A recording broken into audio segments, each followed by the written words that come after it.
이제 오늘 우리에게 주시는 하나님 말씀을 함께 받겠는데요. 오늘은 야고보서 3장 1절에서 12절까지 말씀을 함께 우리 찾도록 하겠습니다. 야고보서 3장 말씀입니다.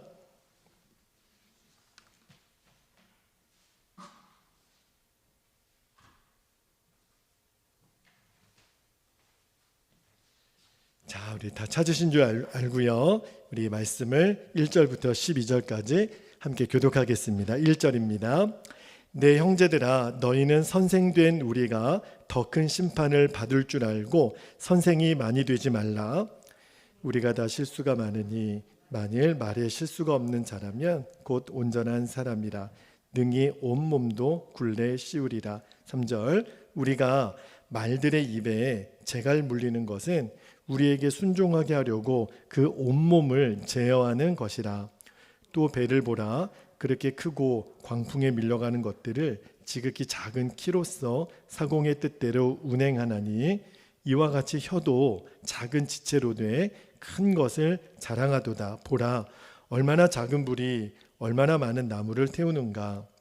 혀는 곧 불이요 불의의 세계라. 혀는 우리 지체 중에서 온몸을 더럽히고 삶의 수레바퀴를 불사르나니 그 사르는 것이 지옥불에서 나느니라. 7절, 여러 종류의 짐승과 새와 벌레와 바다의 생물은 다 사람이 길들일 수 있고 길들여 왔거니와 혀는 능히 길들일 사람이 없나니 쉬지 아니하는 악이요 죽이는 독이 가득한 것이라. 9절, 이것으로 우리가 주 아버지를 찬송하고 또 이것으로 하나님의 형상대로 지음을 받은 사람을 저주하나니 한 입에서 찬송과 저주가 나오는도다.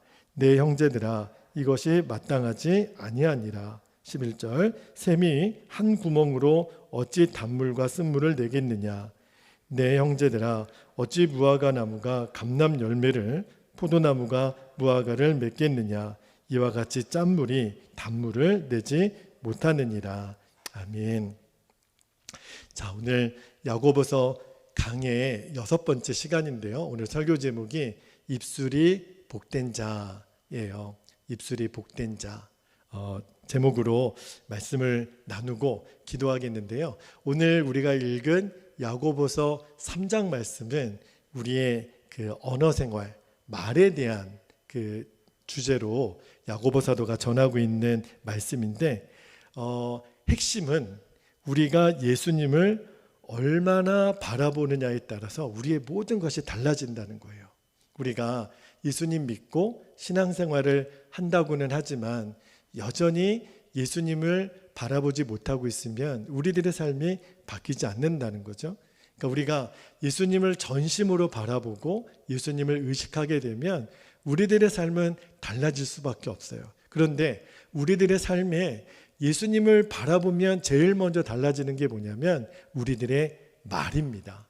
우리의 입이 달라져요. 자, 오늘 말씀 1절을 다시 한번 볼게요. 오늘 본문 말씀 1절을 보면 내 형제들아, 너희는 선생된 우리가 더 큰 심판을 받을 줄 알고 선생이 많이 되지 말라. 이렇게 이제 야고보 사도가 말씀을 하세요.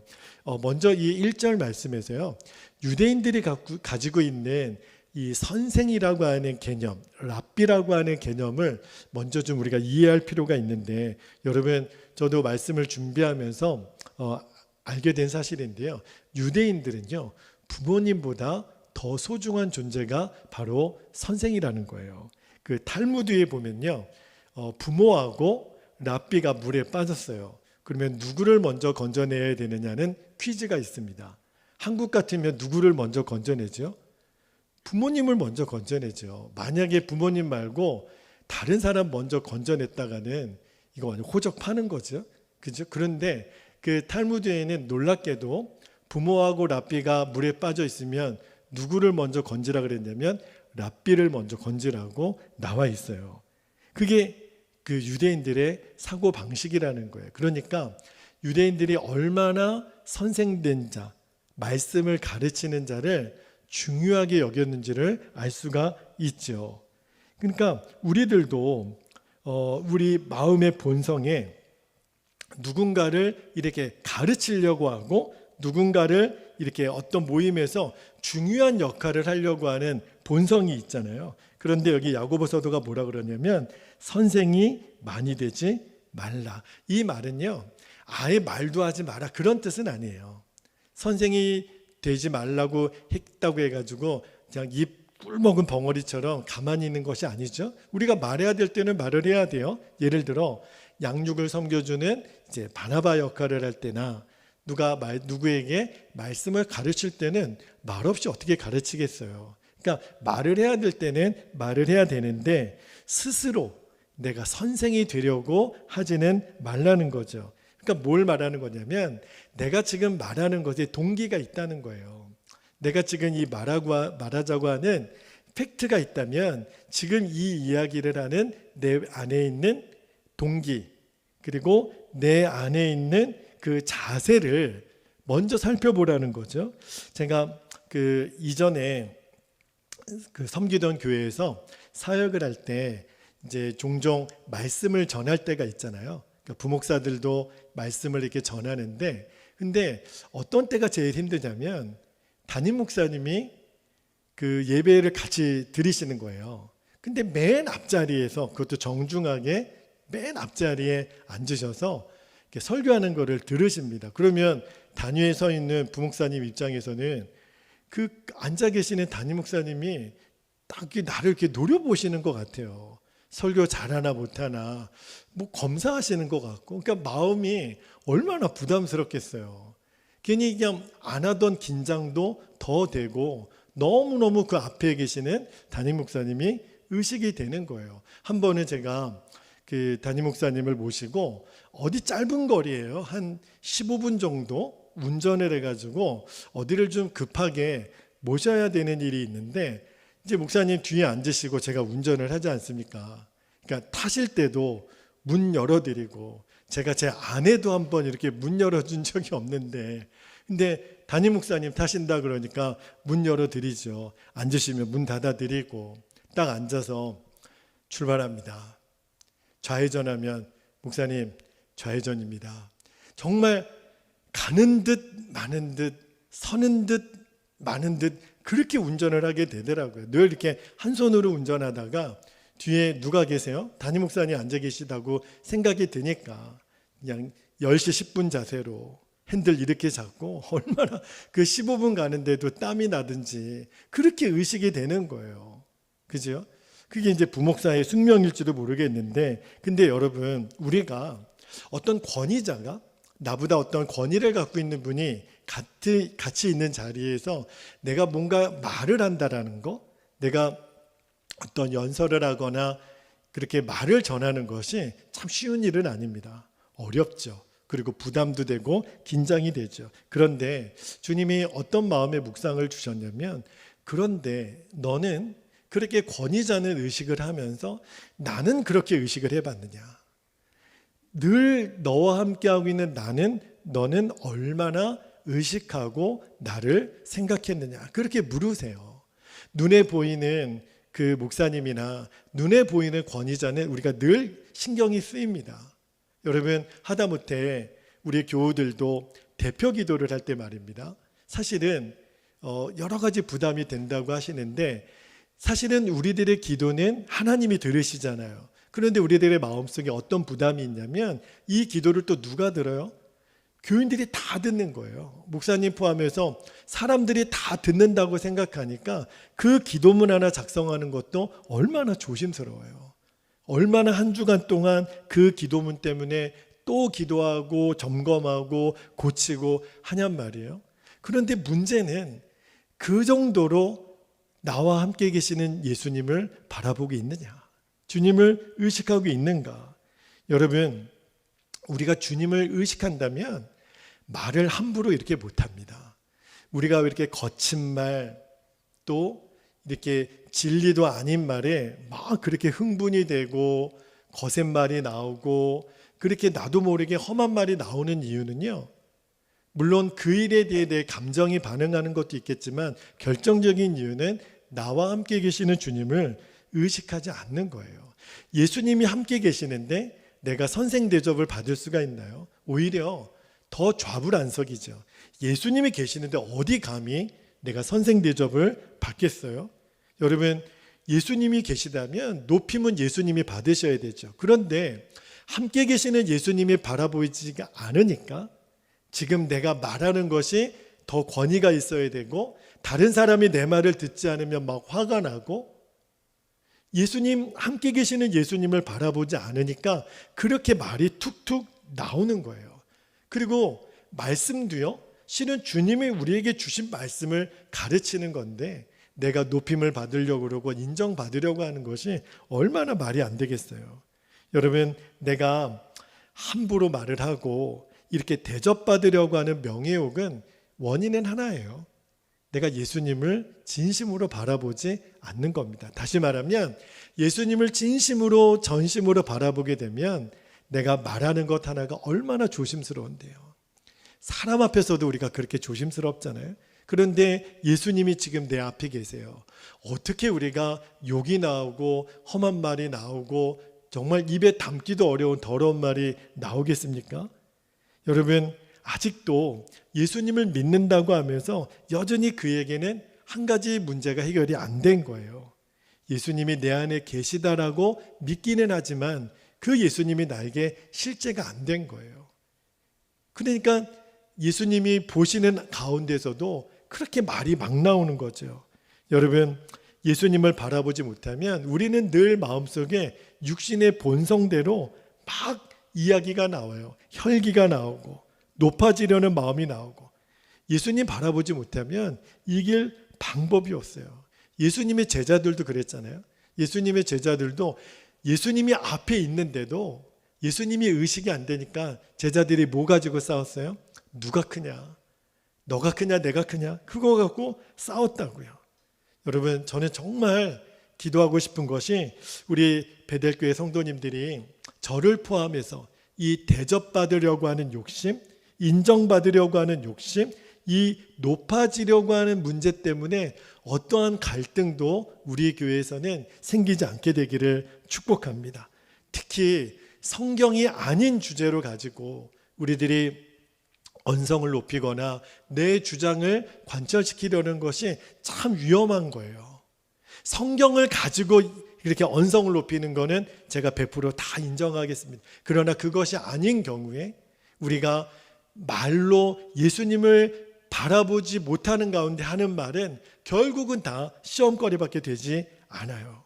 여러분, 야고보 사도가 오늘 말씀에서 할 수만 있으면 선생이 되지 말라는 진짜 이유가 바로 이제 나옵니다. 그게 뭐냐면 말 때문에 발생하는 시험이 너무너무 큰 거예요. 그러니까 오늘 말씀의 핵심은요, 선생이 되느냐 되지 않느냐에 있지 않고 우리가 말로 인한 시험이 너무 크기 때문에 차라리 선생이 되지 말라는 거예요. 왜냐하면 선생이라고 하는 존재는 숙명적으로 말을 많이 해야 됩니다. 아니, 가르치는 사람이 말을 안 하고 어떻게 가르치겠어요? 그런데 말이 많으면 반드시 뭐가 생기죠? 실수가 생긴다는 거예요. 나중에 하나님 앞에 갔을 때 예수님이 뭐라고 말씀하셨냐면 우리의 행함도 중요하지만 너희들이 말한 그 말 때문에 너희들이 도리어 심판을 받을 거다. 그렇게 예수님 말씀하셨잖아요. 자, 2절 말씀을 볼게요. 2절 말씀에 보면 우리가 다 실수가 많으니, 그러니까 야고보 사도도 인정은 했어요. 사람은 다 실수가 많은 존재라고. 그 다음에 만일 말에 실수가 없는 자라면 곧 온전한 사람이라 능히 온몸도 굴레 씌우리라. 여기 보면 우리가 다 말에 실수가 많다 그랬잖아요. 사실은 오늘 말씀을 전하는 저야말로 그렇죠. 여러분, 이 목사라는 위치가 늘 하나님의 말씀을 준비해서 대언해야 되는 이 위치가 참 어려워요.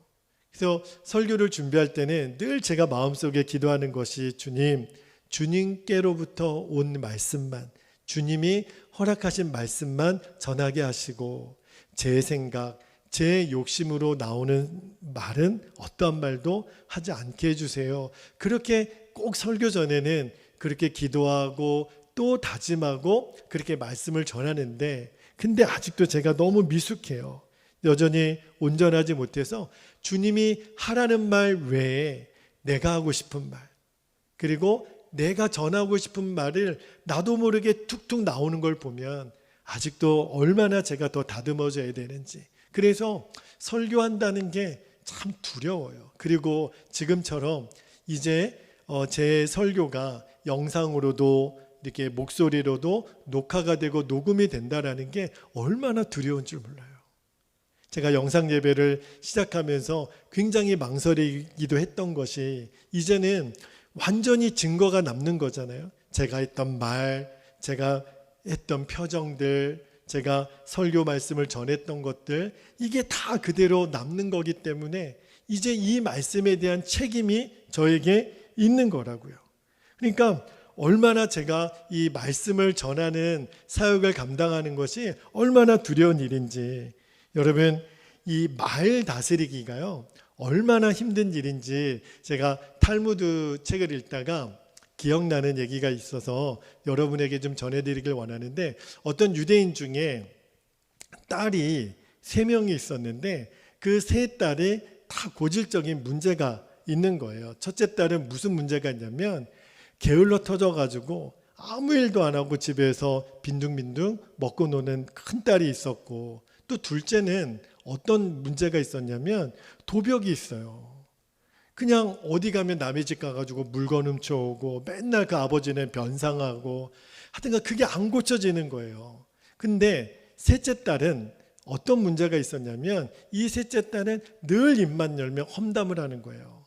다른 사람 누구 잘못했다, 그리고 입만 열면 없는 말도 지어내서 막 말을 만들어내고 험담하고, 그러니까 도대체 이 딸들을 어떻게 하나 이 아버지가 고민이 되는 거예요. 그래서 게을러 터진 큰딸, 도벽에 있는 둘째 딸, 남 험담하기 좋아하는 셋째 딸을 데리고 랍비를 찾아갑니다. 랍비님, 우리 딸들이 각각 이러이러한 문제들이 있으니 어떻게 하면 좋겠습니까? 그래서 이 딸들을 좀 제발 고쳐주십시오 하고 1년 동안 딸들을 그 랍비가 있는 수도원에서 그 생활을 하게 합니다. 그래서 이제 랍비가 1년 동안 딸들을 이렇게 케어를 하는데, 큰딸에게 그랬어요. 큰딸이 어떤 문제가 있었냐면 늘 게을러 터졌다 그랬잖아요. 그래서 랍비가 그 큰딸에게 이야기하기를 우리 자네는 늘 그냥 먹고 자고 이것만 하라, 그렇게 이야기를 하는 거예요. 큰딸은 신났죠. 다른 걸 시킬 줄 알았는데 먹고 자고만 하라니까 네 알겠습니다, 그렇게 하죠. 둘째 딸에게는, 도벽이 있는 둘째 딸에게는 자네는 이 마을 사람들한테 내가 다 이야기를 해놨으니 어느 집이라도 들어가서 훔치고 싶은 것이 있으면 마음대로 훔쳐도 된다고, 그 훔친 물건은 나중에 아버지가 다 변상해 주기로 했다고, 마음 놓고 도둑질하라고, 마음 놓고 훔치라고 그렇게 얘기를 했어요. 둘째 딸도 엄청 신이 났죠. 잘 됐다고. 그리고 셋째 딸에게도 랍비가 이렇게 이야기를 합니다. 자네는 늘 남의 말하고 좋아하고 험담하는 걸 좋아하니 만나는 사람마다 마음껏 말하라고, 하고 싶은 말 다 하라고, 그게 욕이든 험담이든 그냥 하고 싶은 말 다 하고 살라고. 그러니까 제가 처음에 그 이야기를 읽을 때는 랍비가 이렇게 처방을 내려도 되나? 근데 그러고 나서 1년이라는 시간이 지났어요. 이제 딸들을 맡겨놓은 아버지가 랍비를 찾아왔습니다. 랍비님, 저희 딸들이 좀 변화가 있었습니까? 그러니까 이제 딸들이 들어오는 거예요. 근데 제일 먼저 큰 딸이 아버지 오신다고 정성을 다해서 큰 만찬을 손수 준비한 거예요. 한 번도 집에서는 그런 일이 없었거든요. 이게 무슨 일이야? 그러면서 큰딸이 너무너무 부끄러운 얼굴로 아버지에게 이렇게 얘기하는 거예요. 아버지, 제가 1년 동안 수도원에서 먹고 놀고 지내보니까 세상에 제일 힘든 게 먹고 노는 거네요.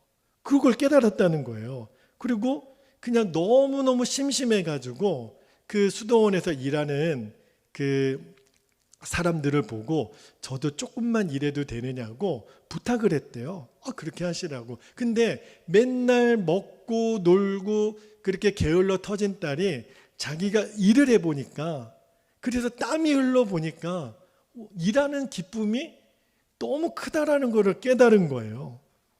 와, 일하는 게 너무 재밌네? 그러고서 요리를 배웠다는 거예요.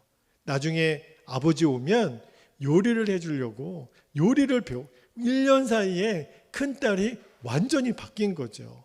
그리고 나서 둘째 딸이 들어오길래 둘째 딸이 이렇게 예쁜 보자기에다가 아버지한테 내미는 거예요. 그러니까 아버지가 늘 둘째 딸은 무슨 문제가 있었어요? 도벽이 있었다 그랬잖아요. 그래서 아버지가 묻습니다. 너 또 이거 훔쳤니? 그러니까 아버지 아니에요. 저 이거 훔친 거 아니에요. 제가 돈 주고 산 거예요. 아버지가 믿지를 못하겠는 거예요. 네가 그런 적이 없는데 어떻게 이걸 돈 주고 샀냐고 물어보니까 자기가 수도원에서 1년 동안 지내는 동안 이 마을에는 어떤 집이라도 들어가 가지고 마음 놓고 훔쳐도 된다 그랬잖아요. 그런데 무슨 문제가 생겼냐면 아무거나 다 가져도 된다라고 허락이 되니까 훔치는 재미가 없더래요.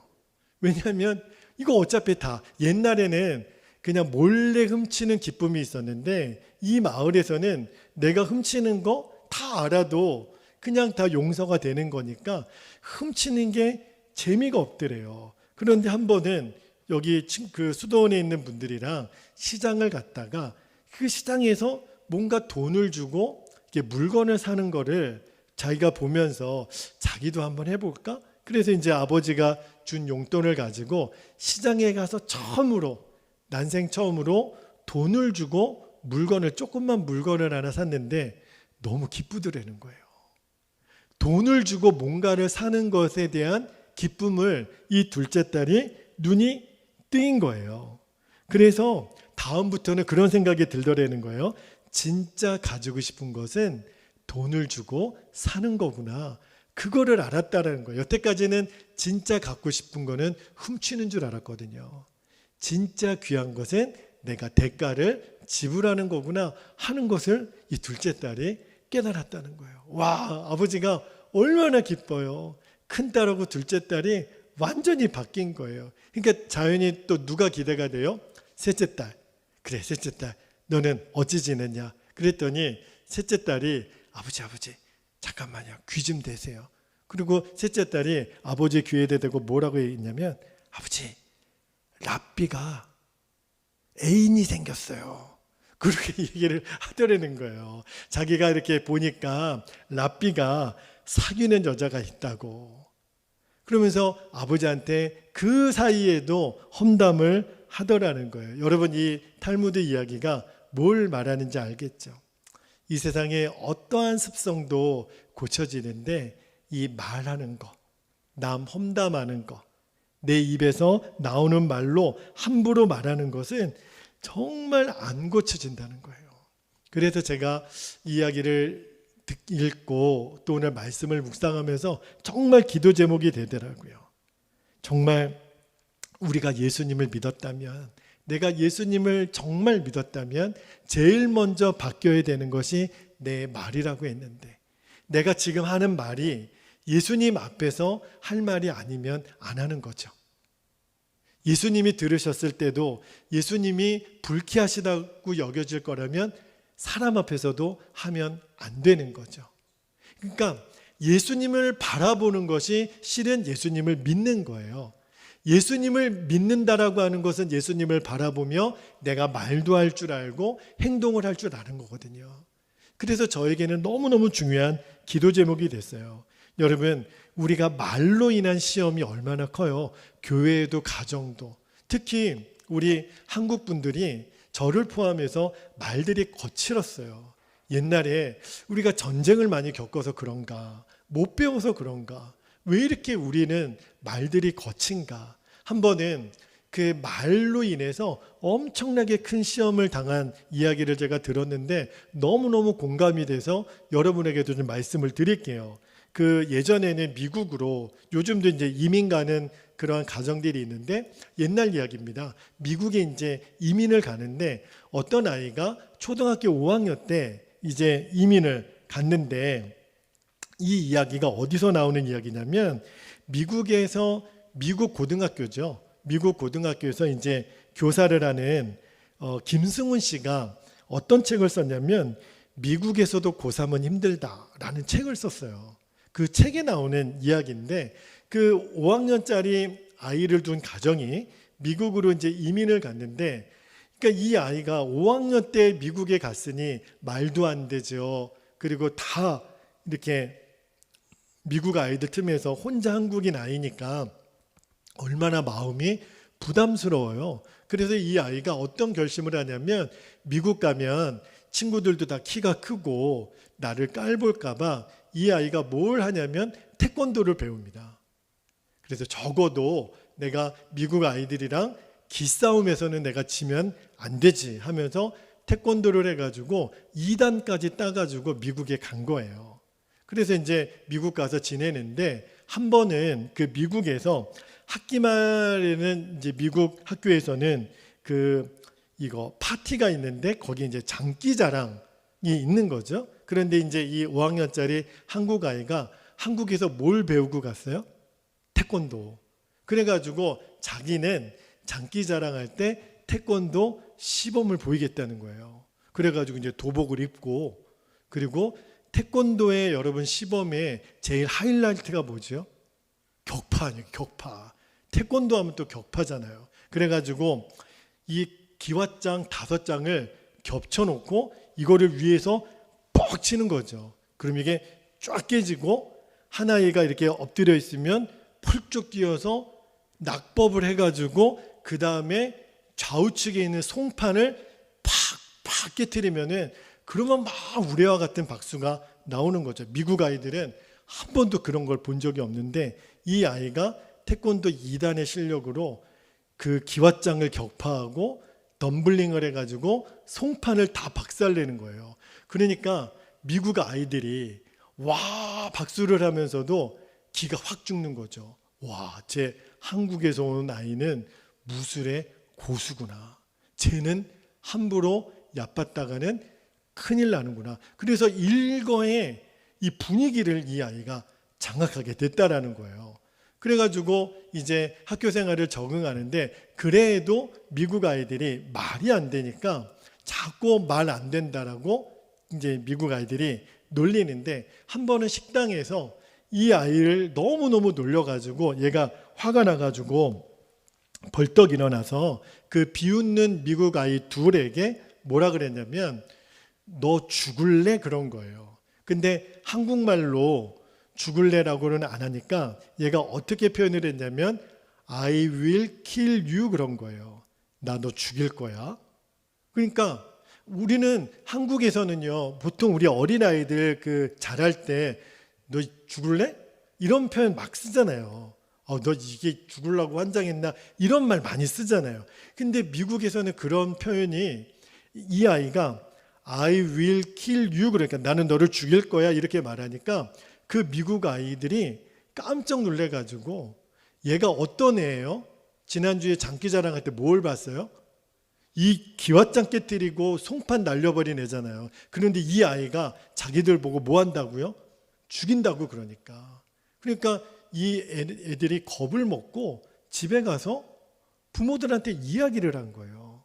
그 책에 나온 이야기인데 그러니까 부모들이 그 현장에 있었던 그 아이들의 부모들이 학교 와서 저 한국에서 그 전학온 아이 내보내지 않으면 퇴학시키지 않으면 우리 아이들 이 학교에 계속 다닐 수 없겠고 저 교육부에 다 신고해가지고 이 아이가 처벌받게 하겠다고 그렇게 찾아온 거예요. 그리고 증인도 있는 거예요. 증인도. 그 식당에서 이 아이가 나는 너를 죽일 거야 라고 하는 이야기를 많은 아이들이 듣고 막 서명을 받아오고 그리고 교장 선생님한테도 그러는 거예요. 교장 선생님 보지 않았냐? 지난번 파티 때 얘 장기자랑할 때 그 기왓장 깨뜨리고 송판 깨뜨리는 거 못 봤냐? 얘 맘만 먹으면 사람 죽일 놈이라고. 그러니까 학교가 발칵 뒤집힌 거예요. 학교에서도 어떻게 할 도리가 없는 거예요. 그래가지고 그 아이의 부모가 학생들 일일이 찾아다니면서 용서해달라고 제발 학교는 다니게 해달라고 빌고 또 빌어서 겨우겨우 퇴학은 면했다라는 이야기가 그 책에 보면 나와요. 여러분, 제가 그 이야기를 들으면서 그냥 우스갯소리로 넘길 수 있는 에피소드라는 생각이 들지만 그만큼 이 말이라고 하는 것이요, 우리도 모르는 사이에 툭툭 내뱉는 말이 상상할 수 없는 그런 문제를 일으킬 수 있다는 것을 우리가 알아야 돼요. 여러분, 교회에서도 사실은 교회에서 일어나는 모든 문제는요, 거의 대부분의 시험의 90% 이상은 다 말로 인한 시험이거든요. 나중에 알고 보면 아무것도 아니에요. 그런데 그 말 때문에 섭섭하다, 시험 들었다, 무시했다. 여러분, 그냥 내 생각나는 대로 말하고 떠오르는 대로 말하는 것이 나중에 나타나는 결과를 보면 이 뒷감당하기 어려운 문제가 얼마나 발생하는지 몰라요. 자, 3절부터 5절까지 말씀을 한번 보세요. 3절에서 오늘 야고보서 3장 3절에서 5절까지 말씀을 보면 이런 표현이 있어요. 말이 재갈을 물려가지고 주인에게 끌려다닌다라는 표현이 나오죠. 4절에는 조그만 배가 키 하나로 방향이 움직인다는 거예요. 5절에 보면 산불이 조그만 불 하나 때문에 나타나는 것처럼 우리들의 혀가 그만큼 영향이 있다는 거예요. 여러분, 우리 혀는 너무너무 무섭습니다. 작아 보이지만 불의 세계라. 여러분, 저는 그래서 늘 기도하는 것이, 제가 이번에 우리 교회 당회를 준비하고 내년도 임직을 준비하고 조직을 준비하면서 하나님께 계속 기도하는 것이 있어요. 하나님, 우리 교회에 자신의 혀를 다스릴 줄 아는 성도들이 교회의 리더가 되게 하여 주십시오. 너무너무 제 안에 중요한 기도 제목이 됐어요. 말하는 것 하나도 주님의 통제를 받을 줄 아는 그 사람이 교회의 직분자가 되는 거고 그 사람이 교회의 리더가 되는 거예요. 여러분, 예수님을 바라보는 눈이 띄지 않으면 절대로 이 일은 불가능합니다. 어떻게 우리들의 혀가 통제가 되겠어요? 2절 말씀을 다시 한번 보면 2절 말씀에 말에 실수가 없는 자라면 곧 온전한 사람이라. 결국은 여기 달려있는 거거든요. 여러분, 내가 진짜로 예수님을 믿느냐, 뭘 가지고 증명할까요? 내 하는 말을 보면 안다는 거예요. 내가 지금 예수님을 바라보고 의식하면서 말을 하는지, 아니면 예수님 있거나 말거나 내가 하고 싶은 말 다 쏟아내는지. 미안하지만 예수님을 바라보지 않으면서 내가 하는 말들은요, 문제밖에 일어나지 않아요. 그러면 우리는 예수님을 진짜 믿는다라고 말할 수가 없다라는 거예요. 예수님 앞에서 내 말이 통제되는 그 믿음을 보면서, 아, 이분이 진짜 예수님 믿는 분이구나. 이 말이 온전해지는 것, 말이 온순해지는 것, 이걸 보고 야고보 사도가 믿음의 역사가 일어날 준비가 된 사람이라고 보신다는 거예요. 여러분, 한 가지만 더 오해하지 말 것은, 그러면 이 말씀을 잘못 은혜를 받으면 그러면 나 이제 아무 말도 안 해, 나는 꿀먹은 벙어리가 될 거야. 그거는 또 주님의 뜻이 아니에요. 오늘의 핵심은요, 말을 많이 하라, 말을 적게 하라가 아니고요, 말을 할 때 주 예수님을 바라보라. 예수님을 바라보면서 말을 하라는 거예요. 제가 아까 그 간증 얘기 드렸죠. 담임 목사님 권위자만 있어도 내 말이 그렇게 달라진다니까요. 그런데 예수님이 늘 보고 계세요. 예수님이 늘 내 앞에 계세요. 그 예수님을 바라보면서 내가 말을 할 수 있는 준비된 사람이 되었느냐. 여러분, 말을 이렇게 전하면 그럼 말을 하지 말라는 거구나. 나 이제 아무 말도 안 할 거예요. 목사님 말도 시키지 마세요. 그렇게 제가 말씀드리는 게 아니라 핵심은 주님을 바라보는 거죠. 한 번은 어느 교회에 사임하시는 목사님이 그런 간증을 한번 하셨다 그래요. 이제 교회를 옮겨가시게 되는데 이제 그래도 교인들이 송별회 모임을 준비를 해주셨다 그래요. 그래서 이제 송별회 모임을 하는데 이제 그동안 섬겨주신 목사님께 감사의 말씀을 한마디씩 다 전하더래요. 목사님 말씀이 너무 은혜로웠습니다. 목사님 참 인자하셨습니다.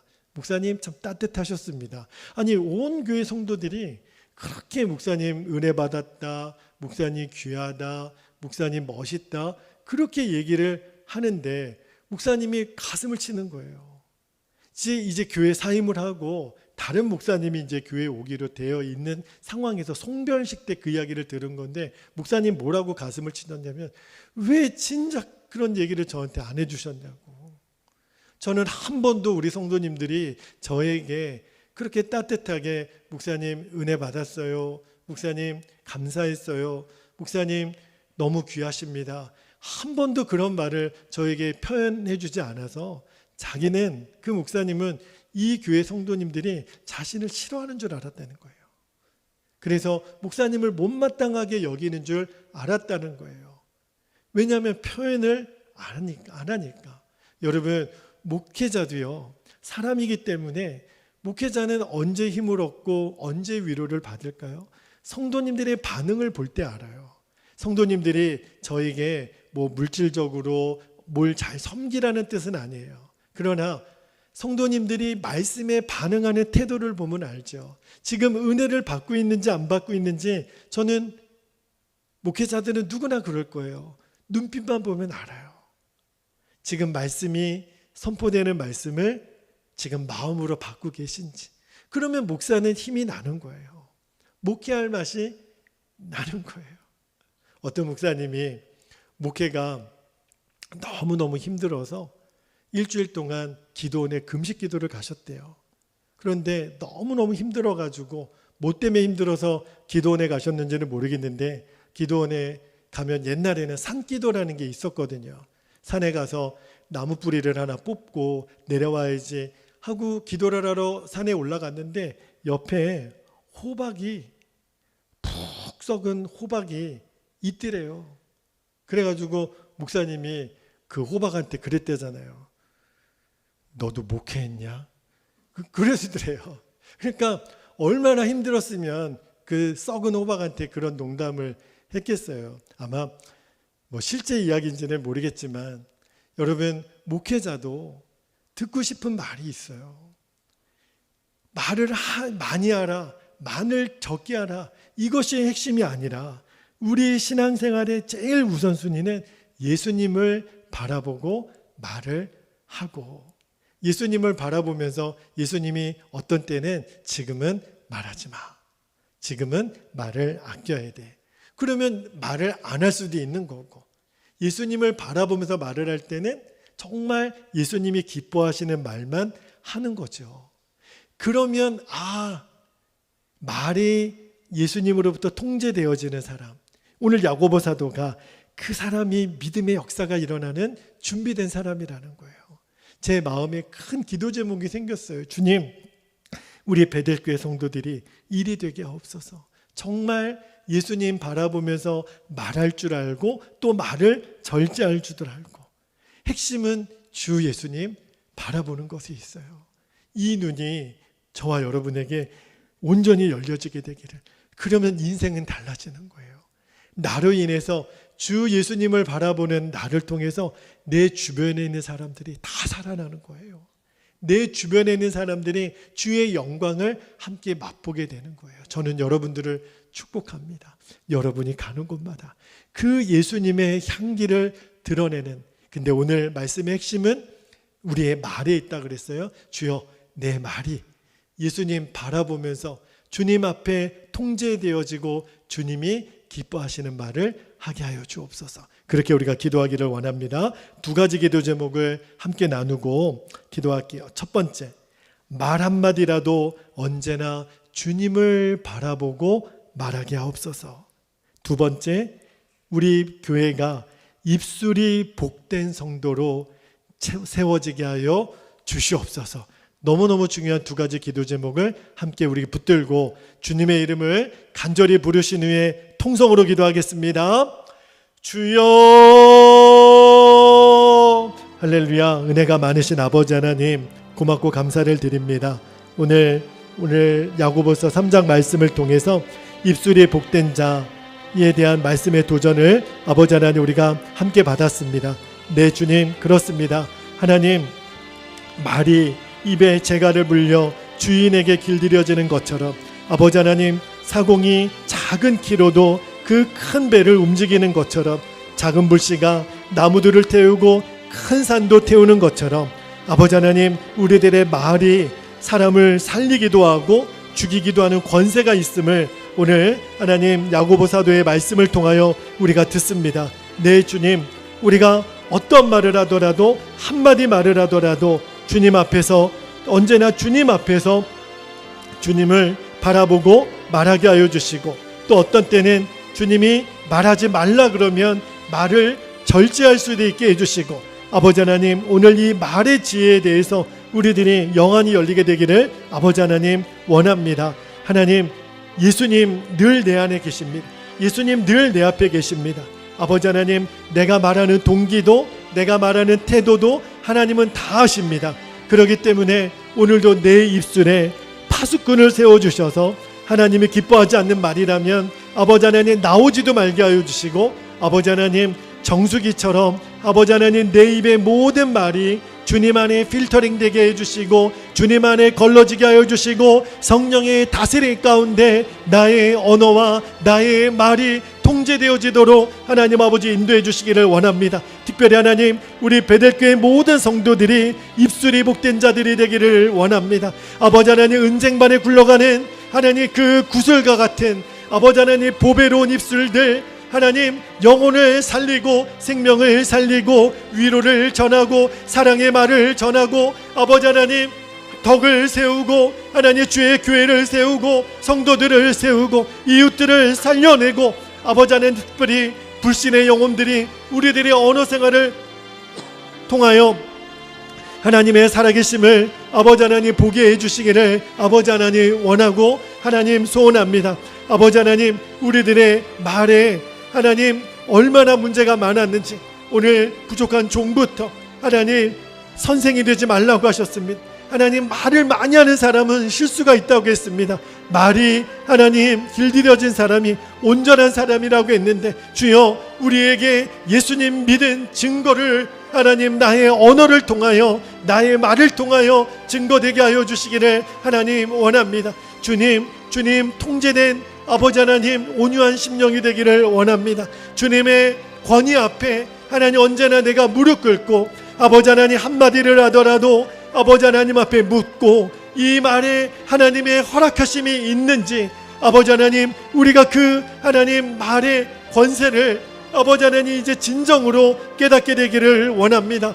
아버지 하나님, 진리가 아닌 것에 아버지 하나님 우리가 진리인 것으로 붙잡으려고 하는 모든 하나님의 편협한 태도를 버리게 하여 주시고, 우리가 따르는 것은 영원히 변하지 않는 하나님의 말씀뿐인 것을 기억하고, 그 위에 외에 어떤 것도 아버지 하나님 우리가 진리인 것처럼 매도하지 않게 해주시고, 하나님 우리는 오직 주님 앞에 하나님 말씀 앞에 하나님 우리들의 하나님 말하는 것들이 단련되어지고 하나님 정제되어지고, 아버지 하나님 그렇게 주님 앞에 훈련되어지는 입술이 되게 해주시기를 아버지 하나님 원합니다. 오늘도 사랑하는 우리 베델의 모든 성도들에게 그 말의 은혜를 더하여 주시고 입술에 복을 더하여 주시기를 아버지 하나님 원합니다. 이 일에 눈이 열리게 하여 주시고, 우리가 늘 함께 계시는 예수님, 그 주님을 온전히 바라보고 또 바라보며 우리의 말에 실수가 없게 해주시고, 우리가 덕을 세우는 말이 되게 하여 주셔서 하나님의 나라가 나를 통하여 하나님 우리 가정과 우리 교회와 이 땅 가운데 세워지는 놀라운 은혜를 허락하여 주시옵소서. 그렇게 역사하실 주님을 기대합니다. 오 주님 감사합니다. 오 하나님 감사합니다. 아버지 감사합니다. 오 주님 감사합니다.